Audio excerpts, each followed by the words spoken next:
Vsauce, I'm Jake, and Thor's hammer doesn't weigh that much. According to Marvel, it's 42.3 pounds, which is still a lot to hold, especially one-handed. But the reason the hammer can't be lifted isn't due to its weight, but because it takes someone who is worthy to be able to wield it. There's a common misconception that Thor's hammer was forged from a dying star when it was actually forged in a dying star. But let's say it was made out of a dying star, specifically the densest in the known universe, a neutron star.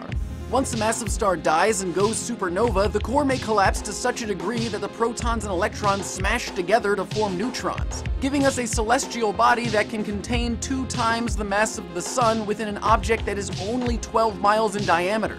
In Caleb Scharf's great book, Gravity's Engines, he mentions how a sugar cube-sized amount of neutron star material has the same mass as all of humanity. Taking the dimensions of Thor's hammer and assuming it's made entirely out of that material, it would weigh over 10 quadrillion pounds. So now you have 4.6 trillion metric tons, about 97 million Titanics, condensed into the size of an American football. And let's say you and I are having a conversation. I'm holding my Thor's hammer, and I accidentally drop it. Boom! Being alive is no longer a thing you do. In fact, a good portion of humanity has stopped doing the whole living thing. At 50 megatons, the Tsar Bomba was the largest nuclear weapon ever detonated. Thor's hammer hitting the floor would be 1.3 million times that.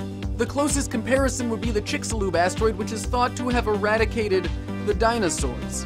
When the asteroid impacted, debris was ejected out of our atmosphere, and upon re-entry, it grew so hot that it glowed white and rained down globally, setting whatever could be lit on fire. Earthquakes shook the ground, mega tsunamis crashed into land masses, volcanoes erupted, spraying ash into the air, combining with the dust and debris to cover the surface of the Earth and fill the atmosphere, blocking out the sun. Since the hammer is so insanely dense and covers such a small area, if you put it on the ground, it would sink through the Earth until hitting the core. So it's best not to touch anything with Thor's hammer. However, it wouldn't even have to touch you to horribly kill you. Newton's law of gravity states that any 2 bodies with mass will attract each other. And we happen to have an object with an incredible mass squeezed into an incredibly dense package. If you were 100 feet away, you'd be pulled in at 1100 feet per second, almost the speed of sound. And then things get really messy because the parts of your body that are closer to the hammer experience a stronger gravitational pull than the pieces that are further away. And that difference is so drastic that your body would be ripped apart, also known as spaghettification. If Thor's hammer were made of a dying star, it would be devastating. It would also make Thor one of the strongest superheroes ever. And before you say, "But Jake, it's magic," remember what Thor said in the first film.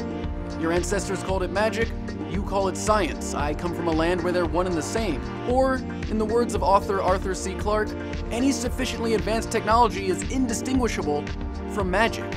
And as always, thanks for watching.